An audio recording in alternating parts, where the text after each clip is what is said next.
Charge क्या है भाई आपके पास, आपने देखा होगा, चार्ज तो देखा ही नहीं कभी भी, लेकिन इसका प्रभाव ये इसके वो बहुत सारे देखे होंगे इफेक्ट। तो चलो उसी इफेक्ट को देखते हैं। तो आपने ये चीज़ सुनी होगी कि हमने इसको रगड़ा, यूं यूं यूं यूं यूं रगड़ा बालों से, पेन से, और फिर एक गुब्बारे को रगड़ा, पेन को रगड़ा, इस चीज़ को आप देख सकते हो। ठीक है, और फिर नीचे छोटे छोटे कागज है, उनके पास घुमाया तो कागज इस पे आके चिपक जाते हैं। तो यानी कि मतलब क्या हो गया आपके पास, आपने पेन को रगड़ा तो यानी कि उस पर कोई तो ऐसा प्रभाव आया, कोई तो ऐसी शक्ति आई कि जब मैं उन कागज के छोटे टुकड़ों के पास या धूल के टुकड़ों के पास ले गया, वो उसे अपनी तरफ खींच रहे हैं। ये चीज है भाई, सिंपल सी बात है, क्लियर है। तो ऐसा क्या हुआ उसके दौरान, तो सिंपल सी बात है, जब हम किसी चीज को रगड़ते हैं, मैंने कल ही बताया था, तो उसमें इलेक्ट्रॉन का आदान प्रदान होता है, मटेरियल के ऊपर डिपेंड करता है, आगे बात करेंगे किसमें इलेक्ट्रॉन जाएगा किसमें प्रोटॉन होगा। तो सिंपल सी बात है, मान लो किसी ने इलेक्ट्रॉन लिया, ठीक है, या किसी ने इलेक्ट्रॉन दिया, ये मटेरियल के ऊपर डिपेंड करेगा आपके पास, ठीक है। तो यानी कि उस पर प्रभाव आ गया कि उसमें एक फोर्स क्रिएट हो गया कि जो चीजों को अपनी तरफ खींच रहा है। खींच वो तब रहा है जब वो क्या करेगा, जब उस पर चार्ज अपोजिट होगा। मान लो नीचे वाली चीज पे पॉजिटिव चार्ज है, इस पे नेगेटिव आ गया तो ये अपनी तरफ खींचेगा। लेकिन सपोज करो कोई चीज नीचे वाली चीज है, उस पे नेगेटिव चार्ज है और दूसरे पे भी नेगेटिव चार्ज आ गया तो उसको रिपल करेगा। तो यानी कि किसी भी पदार्थ की वो प्रॉपर्टी, ठीक है, जिसमें वह अपना अट्रैक्शन, यानी कि अट्रैक्शन को बोलते हैं प्रतिकर्षण, या रिपल्सन, यानी कि रिपल्सन का मतलब हो गया हिंदी में क्या बोलेंगे यार रिपल्शन को, प्रतिकर्षण, आकर्षण बोलते हैं ना, हाँ आकर्षण शायद। अट्रैक्शन, अट्रैक्शन का मतलब खींचना, और रिपल का मतलब हिंदी में जाओ तो आप थोड़ा दूर भगाना, प्रतिकर्षण बोलते हैं शायद। ठीक है एग्जैक्ट, लेकिन आप भावनाएं समझ गए होंगे, यहाँ पे भावना समझनी बहुत ज्यादा जरूरी है। ठीक है, आकर्षण और प्रतिकर्षण अब आया, हाँ अट्रैक्शन का मतलब आकर्षण और रिपल्सन का मतलब प्रतिकर्षण का बल। ठीक है, तो वो क्रिएट हो जाता है, इसी प्रॉपर्टी को हम क्या कहते हैं, चार्ज कहते हैं। क्या कहते हैं, चार्ज कहते हैं। दो प्रकार का होता है, positive charge, negative charge. Opposite charge होंगे तो अट्रैक्ट करेंगे, सेम जैसे आपकी तरह ही है।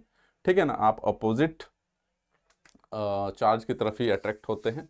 ठीक है, यानी कि मेल फीमेल एक दूसरे को अट्रैक्ट रखते हैं। ठीक है, आजकल टेंडेंसी अलग भी हो गई है, खैर वो अपवाद होते ही हैं, उसमें हम कुछ कर नहीं सकते। चलो वापस पॉइंट पे आते हैं। तो कहने का मतलब ये हो गया कि अपोजिट जो चार्ज होगा अट्रैक्ट करेगा, सेम चार्ज रिपल करेगा आपके पास। ओके, तो सेम वही है जो मैंने आपको समझाया कि चार्ज पदार्थ की वह फंडामेंटल प्रॉपर्टी है जिसके कारण इलेक्ट्रिक फोर्स अट्रैक्शन या रिपल्सन, यानी कि आकर्षण, मैं लिख दे रहा हूं आकर्षण या प्रतिकर्षण, ठीक है, का उत्पन्न करता है। इलेक्ट्रिक फोर्स ना आकर्षण, या जिस गुण की वजह से वस्तुएं एक दूसरे को अट्रैक्ट, आकर्षित या प्रतिक्षेपित या रिपल करती हैं, है ना, चार्ज कहते हैं भाई आपके पास। तो क्या होता है, पॉजिटिव चार्ज इलेक्ट्रॉन का लॉस होने पे बनता है, यानी कि जब हम किसी चीज को से इलेक्ट्रॉन जा रहे, पॉजिटिव चार्ज ऑलरेडी डिस्कस कर चुके हैं, एग्जांपल ग्लास रोड सिल्क से रगड़ने पे। ठीक है, तो इससे क्या होते हैं, इलेक्ट्रॉन्स क्या होते हैं, इलेक्ट्रॉन का लॉस रहता है, कल भी बताया था हमने, इलेक्ट्रॉन क्या होते हैं, लॉस होते हैं। इलेक्ट्रॉन लॉसेज होंगे तो पॉजिटिव चार्ज हो जाएगा। नेगेटिव चार्ज इलेक्ट्रॉन गेन होने पर बनता है। नेगेटिव चार्ज कैसे बनेगा, यानी कि उसमें इलेक्ट्रॉन की संख्या आ रही है, तो सिल्क को ग्लास से रगड़ने पे क्या होता है, सिल्क इलेक्ट्रॉन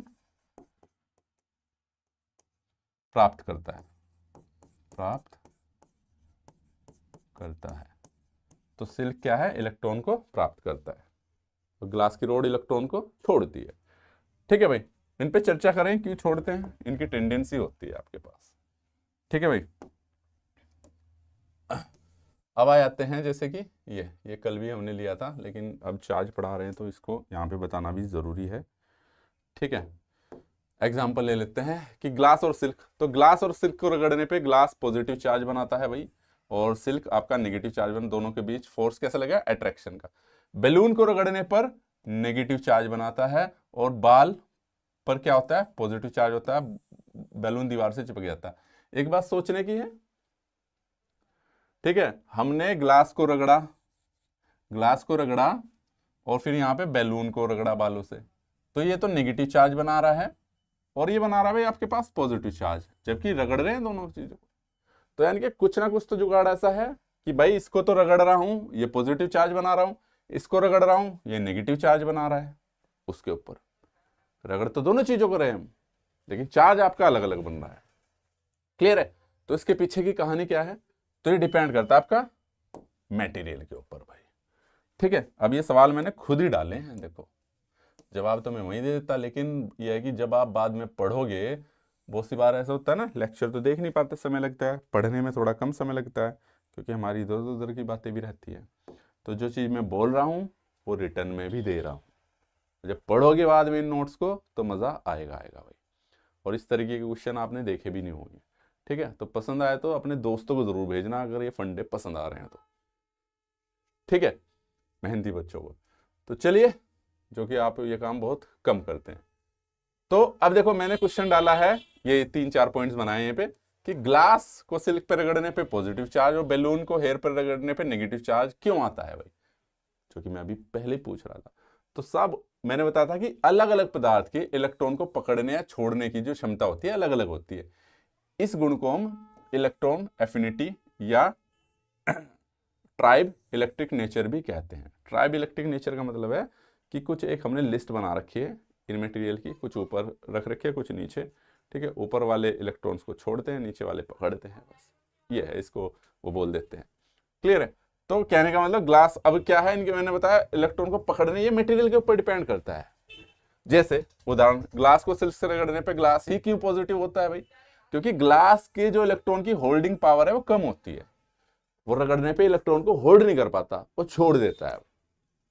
ठीक है, जबकि सिल्क की जो इलेक्ट्रॉन अट्रैक्टिंग पावर ज्यादा होती है, तो भाई उसे रगड़ रहे हैं तो सिल्क खींचेगा और ये छोड़ देगा, उसके होल्ड करने की क्षमता नहीं है ग्लास में, सिल्क की है, वो इलेक्ट्रॉन को अपने पास जल्दी खींच लेता है। तो इसलिए सिल्क पे नेगेटिव हो जाता है, ग्लास पे पॉजिटिव हो जाता है। ठीक है, तो रगड़ने पे इलेक्ट्रॉन ग्लास से निकलकर सिल्क में चले जाते हैं, यही कारण है। सेम ऐसे बैलून में, बैलून किसका बना होता है? रबड़ का। अभी इस वाले कॉन्सेप्ट पे आ जाते हैं। बैलून को हेयर से रगड़ने पर बैलून क्यों नेगेटिव हो जाता है भाई आपके पास?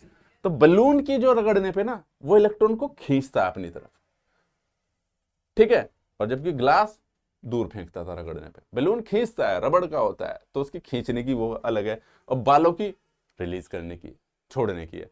तो सेम वही चीज है, बैलून रबड़ की इलेक्ट्रॉन की अट्रैक्टिंग पावर ज्यादा होती है, हेयर की इलेक्ट्रॉन की होल्डिंग पावर कम होती है। तो रगड़ने पर इलेक्ट्रॉन्स जो है हेयर से निकलकर बैलून में चले जाते हैं, और बैलून इलेक्ट्रॉन गेन करता है तो वो नेगेटिव चार्ज हो जाता है, हेयर इलेक्ट्रॉन लॉस करता है तो पॉजिटिव चार्ज हो जाता है। ठीक है, वो क्या होता है? पॉजिटिव चार्ज हो जाता है आपके पास। तो बालों पे अगर पूछा है, आता है कि क्लियर है कि बालों पे कौन सा चार्ज होगा रगड़ने पे, और आपके पास बैलून पे कौन सा चार्ज होगा? कोई दिक्कत भाई यहां तक? किसी बच्चे को दिक्कत होगी तो यार, लेकिन लाइव नहीं आते आप, इसलिए मेरा ना वो भी नहीं रहता है। चलिए, अब चार्ज तो पढ़ लिया, चार्ज किस तरीके का होता है, कैसे होता है, कैसे पॉजिटिव होगा, कैसे निगेटिव होगा, किधर पॉजिटिव जाएंगे, किधर इलेक्ट्रॉन जाएंगे, किधर वो जाएंगे, ये सब चीजें आपने पढ़ लिया। अब इसके फॉर्मूले पे आ जाते हैं चार्ज का। ठीक है, चार्ज के जो फॉर्मूले होते हैं इनसे न्यूमेरिकल्स भी आता है, उस पर भी हम बात करेंगे भाई। ठीक है, वो देखिए क्या कहता है, बेसिक फॉर्मूला जो है आपके पास चार्ज का, ठीक है, वो रहता है Q इक्वल टू NE। ठीक है, Q क्या है आपके पास? चार्ज है, कूलाम में नापते हैं इसको चार्ज को। ठीक है, N क्या है? इलेक्ट्रॉन की संख्या है, और E क्या है? एक इलेक्ट्रॉन पे चार्ज है, जिसकी वैल्यू होती है 1.6 इंटू 10⁻⁻⁻⁰ कूलाम। काफी बुक में 6 तक ही दे रखा है, इतना भी चल जाता है, बाद की डिजिट कौन ध्यान रखता है। दूसरा आपके पास फॉर्मूला 2 करंट टाइम का रिलेशन है ये आपके पास। ठीक है, Q इक्वल टू IT होता है, Q चार्ज है, I करंट है एम्पियर में, और T समय है। यहीं से दोनों से निकल के Q बराबर है, तो Q इक्वल टू Q रखूँ तो मैं N गुना E रख दूं, और यहाँ पे I गुना T रख दूं। तो यहाँ से बहुत सारी चीजें निकाल सकते हो। अगर मेरे को नंबर ऑफ इलेक्ट्रॉन निकालने हैं तो I इंटू T अपॉन के E से निकाल सकता हूँ, या ठीक है, या I इक्वल टू कुछ भी मैं निकाल सकता हूँ। ये भी बहुत इंपॉर्टेंट है, कभी कभी फैक्टर ये वाले दे के रखते हैं, इनसे भी चीजें पे न्यूमेरिकल्स आपके पास आ जाता है। ठीक है, एक इलेक्ट्रॉन पे चार्ज 1.6 इंटू 10⁻⁻19 कूलाम। अभी पढ़ा हमने चार्ज कितना होता है, नेगेटिव उस पे कितना है, पॉजिटिव कितना है। ठीक है, अब आ जाते हैं नेक्स्ट उस पे क्वेश्चन पे। अब इन पे देखें न्यूमेरिकल्स किस प्रकार के आ जाते हैं, इनको समझने की कोशिश भी हम करते हैं।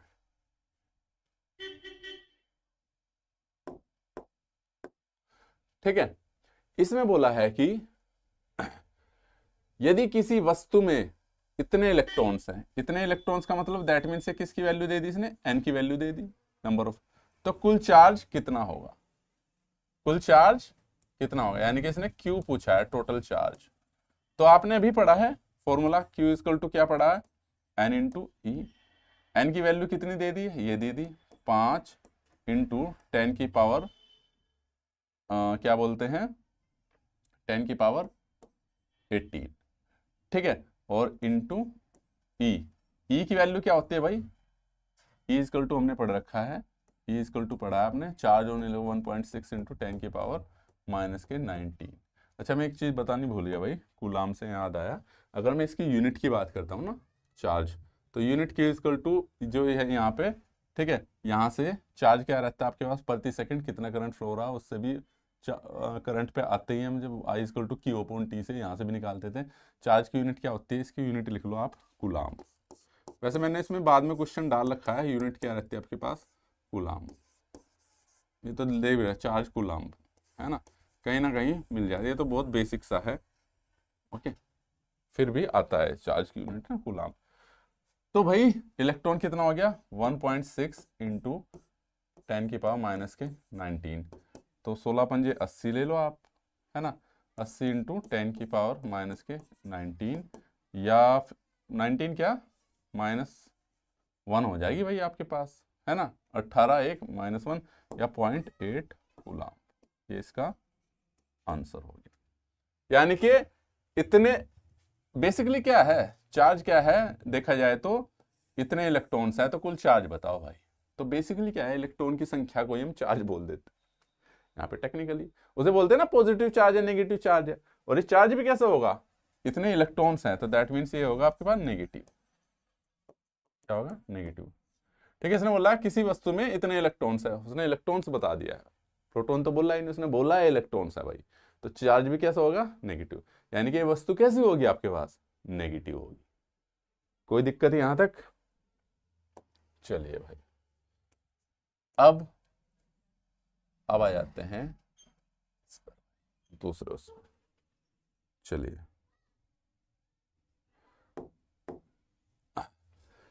नेक्स्ट क्वेश्चन है आपके पास दूसरा, 2 एम्पियर की करंट है, यानी कि इसने बेसिकली आई दे दिया है 2 एम्पियर, आदि चीजें तो हमें उसी से पता चल जाती है कि करंट है, और टी दे दिया आपके पास, कितना दे दिया 10 सेकेंड, तो चार्ज कितना होगा, तो अभी पढ़ा हमने Q इक्वल टू क्या होता है आई टी, यानी कि कितना करंट बह रहा है कितने सेकंड के लिए, तो हर सेकंड करंट बह रहा है, तो बहने की संख्या क्या है, इलेक्ट्रॉन ही, तो बेसिकली यहाँ पे भी बह इलेक्ट्रॉन ही रहे, तो कितने इलेक्ट्रॉन भाई उसी को चार्ज में डिफाइन करना है, तो कितना है 2।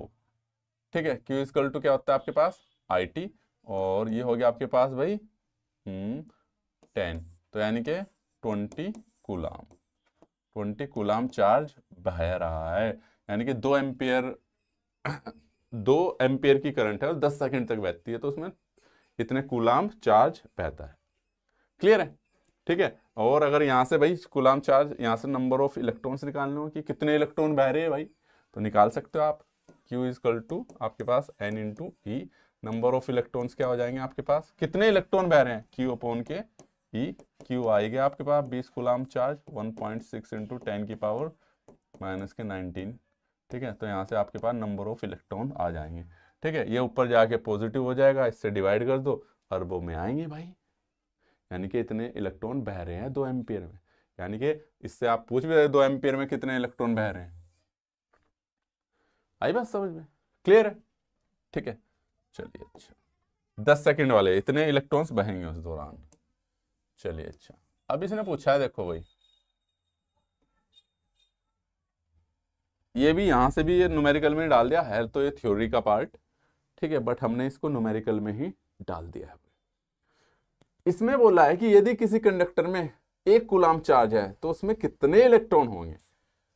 एक कंडक्टर में 1 कूलाम चार्ज है तो Q की वैल्यू दे दी ना भाई इसने, 1 कूलाम चार्ज है और इसने N पूछा है, तो हमने पढ़ रखा है Q equal to N into E, और E इजकल टू पढ़ा है 1.6 इंटू 10 की पावर माइनस के 19 कूलाम, ठीक है। और यहां से ये हो गया Q अपॉन के E। तो इसने पूछा कि 1 कूलाम चार्ज में, तो 1 कूलाम चार्ज में E की वैल्यू 1.6 इंटू 10 की पावर माइनस के 19। इसे सोल्व करोगे ना आपके पास तो हो जाएगा 6.25 इंटू 10 की पावर 18 इलेक्ट्रॉन, इतने इलेक्ट्रॉन्स, यानी कि आपके पास इतने इलेक्ट्रॉन्स अगर बहते हैं, ठीक है, तो उसे मैं 1 कूलाम चार्ज बोलूंगा। तो जब भी मैं बोलता हूं 1 कूलाम चार्ज तो समझो इतने इलेक्ट्रॉन बह रहे हैं भाई। 625 में या 625 बहुत सी जगह और जगह ये भी आ जाता है 625 इंटू 10 की पावर 16, वही कर दो, 2 इधर लगा दी घटा दी इलेक्ट्रॉन। तो ये क्वेश्चन आता है कि 1 कूलाम चार्ज में ना, 1 कूलाम चार्ज में कितने इलेक्ट्रॉन होते हैं। तो 1 कूलाम चार्ज में 625 के आगे 16 जीरो लगा दो तो आपको पता चल जाएगा 1 कूलाम चार्ज में इतने इलेक्ट्रॉन बह रहे हैं, यानी कि उस दौरान इतने इलेक्ट्रॉन 1 सेकंड में क्रॉस सेक्शन एरिया से बह रहे होते हैं 1 कूलाम चार्ज। क्लियर भाई यहां तक? किसी प्रकार से किसी बच्चे को कोई दिक्कत? तो उम्मीद करता हूं आज आपका चार्ज का कॉन्सेप्ट, एटम का कॉन्सेप्ट क्लियर हुआ होगा, ठीक है। थोड़ा सा क्या नाम है, समय ज़्यादा लग रहा है, इसको मैं बहुत फटाफट भी कर देते, लेकिन उसके लिए हम शॉर्ट रिवीजन करते हैं फॉर्मूला लगा के क्या चीज़ कैसे होती है। लेकिन मैं चाह रहा था कुछ थोड़ा नया कंटेंट मिले आपको, मज़ा सा आए, कॉन्सेप्ट जब पढ़ो तो मज़ा आए आपको, ठीक है, कि क्या होता है, कैसे इलेक्ट्रॉन्स आते जाते हैं, सब चीज़ें हमने देखी है, ठीक है। और कोई बच्चा है जिस भी एग्ज़ाम की आप तैयारी कर रहे हो, ठीक है, एप्लीकेशंस पर आपके पास फुल कोर्स अवेलेबल है भाई, साथ में टेस्ट सीरीज भी अवेलेबल मिलेगी और ई बुक भी आपके पास मिलेगी। ई बुक तो भाई देखो मैं कह रहा हूँ, कोर्स तो शायद आपको थोड़ा बहुत महंगा मूंगा सोचो आपकी है, लेकिन ई बुक के मैंने डेमो वो बिल्कुल फ्री दे रखे हैं। पढ़िए, आप जिस भी कंपटीशन की तैयारी कर रहे हैं एक बार पढ़िए, उनका सैंपल देखिए, 2 पहले चैप्टर फ्री हैं और पूरे आपके सिलेबस के आधार पे ही बुक बनाई हुई है, एक भी चैप्टर आपके बुक से हटके नहीं बना रखा है। तो ई बुक जब आप देखोगे तो आपको मज़ा आएगा, और 2 चैप्टर पढ़ो उसके ई बुक के, मज़ा आए तो देखना, लेना, खरीदना, ठीक है। वीडियो पसंद आया तो चैनल को ज़रूर सब्सक्राइब कीजिए, साथ में टेलीग्राम चैनल को भी ज्वाइन कीजिए ताकि आपको आगे की इन्फॉर्मेशन मिलती रहे। अभी वीडियो का स्लॉट मैंने थोड़ा छोटा रखा है, धीरे धीरे हम इसकी लेंथ को बढ़ाते जाएंगे जैसे ही आप लोग कंटिन्यू होना स्टार्ट हो जाओगे। साथ में जो प्रीवियस ईयर के पेपर है वो भी मैं कराऊंगा और वो आपको टेलीग्राम चैनल पर मिल जाएंगे। तो इसलिए बेल आइकन को ज़रूर ऑन कर लीजिए ताकि आपको नोटिफिकेशन मिलते रहे, साथ में चैनल को ज़रूर ज्वाइन कर लीजिए। Thank you so much.